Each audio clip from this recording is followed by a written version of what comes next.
नमस्कार दोस्तों, मैं विशाल रौनियार आपका स्वागत करता हूं अपने YouTube चैनल पर।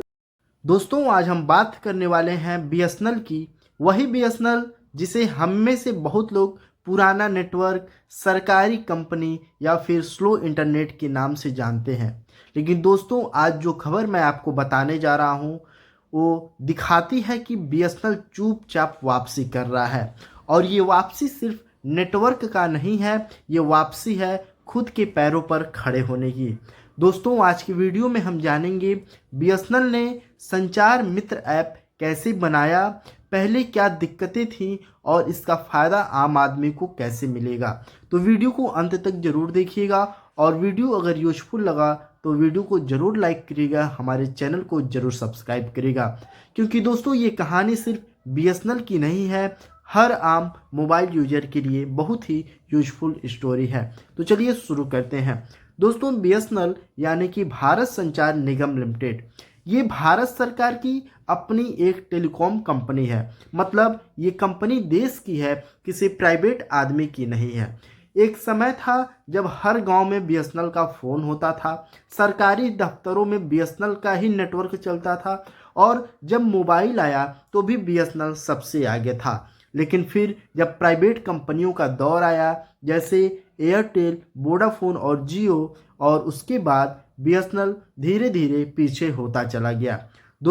दोस्तों, जब कोई नया मोबाइल सिम लेता है तो क्या होता है, पहले हमें आधार का वेरिफिकेशन करना होता है, फिंगरप्रिंट या फिर OTP को अपलोड करना होता है और फिर डिजिटल कन्फर्मेशन करना होता है। लेकिन इस पूरी प्रक्रिया को हम कहते हैं कस्टमर ऑनबोर्डिंग।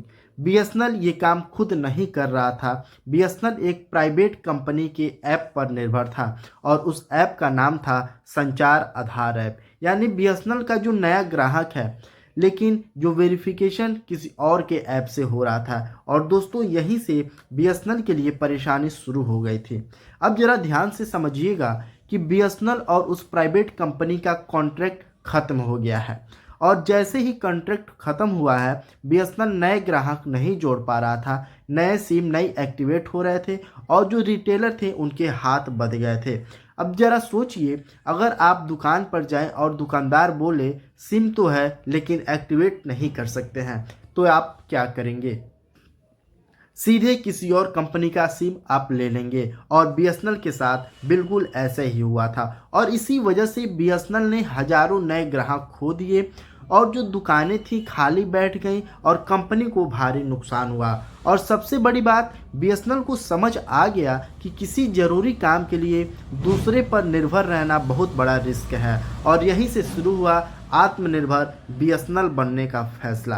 दोस्तों, भारत सरकार काफ़ी समय से कह रही है देश की कंपनियां अपने ज़रूरी सिस्टम खुद बनाएं और BSNL ने इस बात को गंभीरता से लिया है और सरकार चाहती है कि BSNL मजबूत हो और लोगों के पास विकल्प हो और सिर्फ 2-3 प्राइवेट कंपनियां न रहें। क्योंकि जब विकल्प कम होते हैं तो दाम बढ़ जाते हैं और जो ग्राहक होते हैं उनको एक ही कंपनी पर निर्भर होने पर मजबूर होना पड़ता है। और इसी वजह से जो संचार आधार ऐप है, BSNL दूसरे ऐप पर निर्भर था, जिसके वजह से जो कॉन्ट्रैक्ट ख़त्म हुआ है उसके वजह से BSNL को काफ़ी दिक्कतों का सामना करना पड़ा। इसी वजह से BSNL ने अपना खुद का संचार मित्र ऐप बनाया है। दोस्तों, ये ऐप पूरी तरह BSNL का खुद का ऐप है और ये इन हाउस यानी खुद के इंजीनियर, अपने भारत के इंजीनियर ने इस ऐप को बनाया है।